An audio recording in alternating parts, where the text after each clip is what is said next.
السلام علیکم ورحمت الله وبرکاته. سماک ټي وي چینل کې درته هر کله وي. امید لرم چې تاسو به ټول روغ جوړ خوشاله به یې د جن په مزو کې به یې عزتمندو. نن یو افسوسناک او دردناک واقعه مخې ته راغلې ده. قیامت په نه راځي، الله تعالی به رنګارنګ غضبونه نه راولي، ځکه چې انسانانو دومره حد درجې ظلم او زیاتې شروع کړی دی چې څه انتها نه لري. په ابټاباد کې د 3 کالو ماشوم سره جنسي زیاتې شوی دی، یعنی غلط کار شوی دی او د هغې نه بعد یې قتل کړی دی. الله تعالی دې ټول مسلمانانو باندې خصوصي رحم وکړي. عزتمندو دا کس څوک او دومره غټ ظلم یې ولې وکړو؟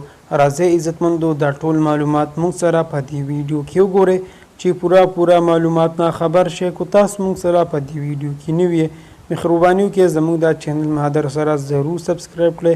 خوا کې ورسره ټلی نشان وي چې رواني او معلوماتي ویډیو تاسو ته په اسانۍ سره ملاویږي. دوستانو دا واقعه ابټاباد کې رامخته شوې ده چې 3 کالو وړوکي ماشوم سره جنسي زیاتې شوې دی او د هغې نه بعد یې قتل کړی دی. دغسې خلک وایي چې د دوی فرقینو ترمنځ په ځمکه څه تنازعه وه، څه لانجه راغلې وه، په هغې کې د ماشوم قتل کړی دی ځکه چې قاتل ویل ما سره مخکې ظلم شوی دی، ما سره انصاف نه کېدو، ځکه زه دې کار ته مجبوره شوم او دا غلط کار ما وکړو. خو عزتمندو د ځمکې تنازعه دا هسې افوا ده، دا خبرې له اصل حقیقت نه دی ښکاره چې په څه وجه باندې دومره غټ ظلم شوی دی او ولې دومره غټ ظلم وکړو. لا پورا معلومات مخې ته نه دی راغلی. کله چې پورا خبره وشوه تاسو ته به موږ ټول معلومات په بله ویډیو کې درکوو.